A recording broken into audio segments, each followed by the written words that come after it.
Hi, everyone. Welcome back to PlayStation Live from E3. I'm so excited to be joined by David Cage of Quantic Dream and, of course, Ryan Clements. And we're here to talk about Detroit Become Human.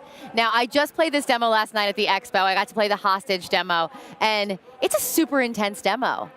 It is. Yeah, I really enjoyed it. We got to see a little bit about it last year, and this, I think, just kind of built on it. So walk us through a little bit about the Android technology that we get to see and how it's kind of taking over.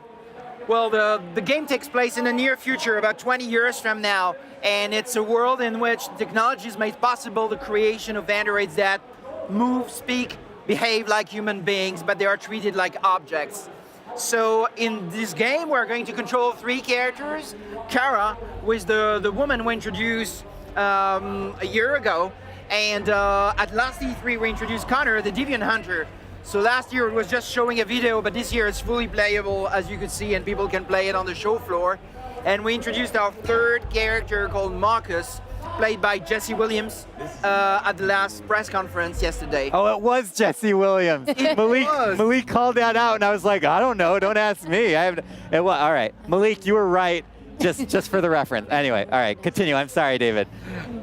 That's it. Oh, okay, perfect. I wanted to just say that I think that Detroit, it's like the perfect time that you guys are showing this game, because even in technology now, AI is like a huge thing that people are trying to wrap their mind around, because these are really very real questions philosophically and morally that people are facing now in the world and in the next 10, 20, 30 years. I mean, I feel like you guys, I think you knew that this was all coming together.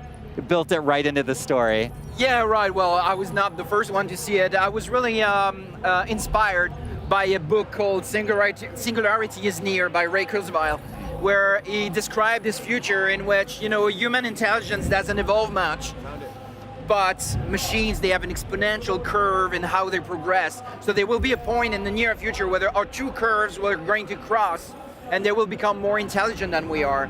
And what if, beyond this point, they will start to feel emotion and start to want rights? How will we react? What will we do about it? And that's a very interesting question, and it's fascinating to me, especially because I think this is going to happen. It's not sci-fi. The question is only, is it going to be 20 years from now, 40 years from now? I don't know. But there will be a point in the near future where this is going to be the case. Now, David, I know you spent a lot of time on the script. I think it totally shows just in the little pieces that we've been able to see. How, from a writing perspective, did you go about writing all the different replayabilities? Because based on different choices you make, the game changes over and over and over again. I can't imagine how long that script was and all of like the, option B, option C. I have the same question. Yeah. Well, actually, I'm writing this kind of scripts for nearly 20 years, so I have some experience, but I must confess that Detroit's been by far the most complex script I've ever written. And it took me 2 years, which is quite unusual for me. It's a very long period of time. Final script is about 2,000 pages. It's really huge.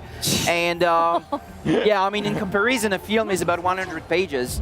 This is 2,000 pages, so you can imagine, I mean, the amount of work, all the dialogues, all the conditions, and the different branches in the tree structure. It's been really a nightmare to write, to be honest. I appreciate your honesty, though. Yes, we thank you for the beautiful nightmare. Yeah, how do you try and find the focus? I mean, how do you always direct things back to the story that you want to tell? Well, the thing is that there is not one story that I want to tell. There are many stories that I want to tell, and I just try to create this narrative space. It's a little bit abstract, but I create a narrative space in which the player is free to evolve and to tell his own story. So you cannot tell any story in Detroit. There is still this narrative space over there, but you can really build your own story based on your actions and face the consequences of your decisions. Did you actually go to Detroit and do research there? Because Detroit itself feels like its own character. Oh yeah, absolutely. I mean, it was so important for us. We couldn't have written a game about Detroit without going to Detroit. And of course, we visited the empty factories and the empty churches and all these things that people can see on the internet. But at the same time, we saw some amazing places. I mean, there is in Detroit one of the most amazing theaters that I've ever seen. It's called the Fox Theater. It's absolutely beautiful. And there are many places like this. This city is really fascinating in that sense that it's been so big and so successful, and it went through hard times, and now it starts to rebuild. it's a very interesting story by itself. So for me, it was obvious that my story had to take place there. And how much of a hand do you have kind of in the artistic and stylistic and tonal direction of the game as well? Because just everything seems to light up on screen when you're looking, especially at the the Connor demo. Because, well, first of all, we can talk about how stressed out I got during that demo, but we could save that for later. But I mean, how do you kind of keep your team guided and enhance their ability to tell that vision? Well, first of all, I have a very, very talented team, very committed and fantastic people working incredibly hard. So my role is more like a guide to see, okay, we want to go in that direction, but how we need to get there, I mean, they know better than I do. So they do a fantastic job, and if the game looks great, it's thanks to them. So you don't program the whole thing?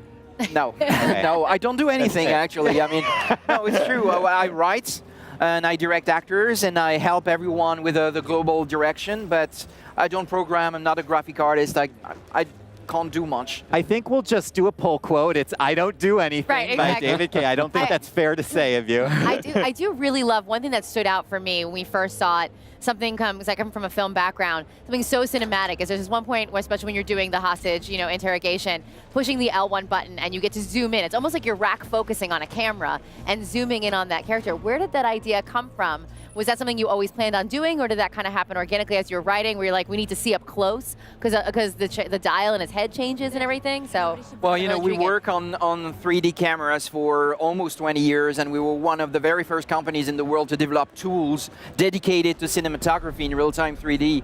So we have developed over the years some experience about how to play with cameras, and I think Detroit is a very important game in that aspect for us, because it's one where we try to merge better cinematography and interactivity. We still wanted the strong sense of cinematography, but at the same time we wanted really interactivity to be the center of everything. So you're really in control of the camera, but when you don't control the camera is like there is a director and a cameraman. But you can take over any time by yourself, just moving the right stick. So these kind of little twists are very important to us. But we play also with motion capture cameras. So we have a shoulder camera, and we motion capture the movement of the camera just to have a real feel, to have the breathing of the cameraman and the steps and all these things. It's small details, but it makes a big difference in the end. Totally. I completely agree. All right, so let me just say one thing.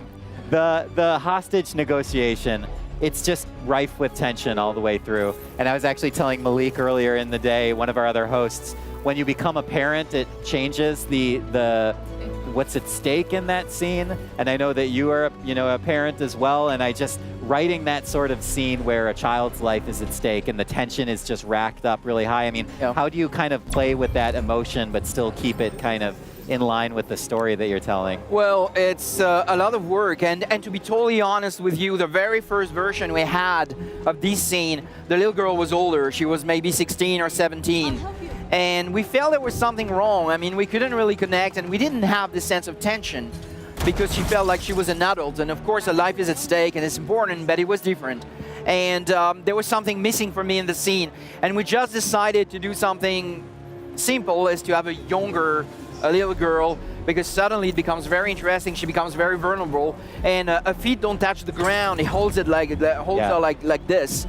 And there was a cable on set, so he could hold her with one arm. Oh my God. So the little girl who shot this was 9 years old, I think, on set, and she enjoyed that a lot, because between each take we had to swing her all over the place, and she loved it. But well, that makes me feel a little better. The tension has dropped a little bit. Yeah, no kid was killed during the shooting. Okay, I certainly hope not. Yes.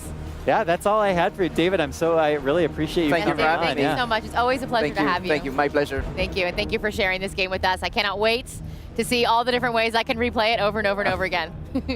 All right, guys, thanks so much for joining us. We're going to have a lot more here on PlayStation live from E3, so stick around. PlayStation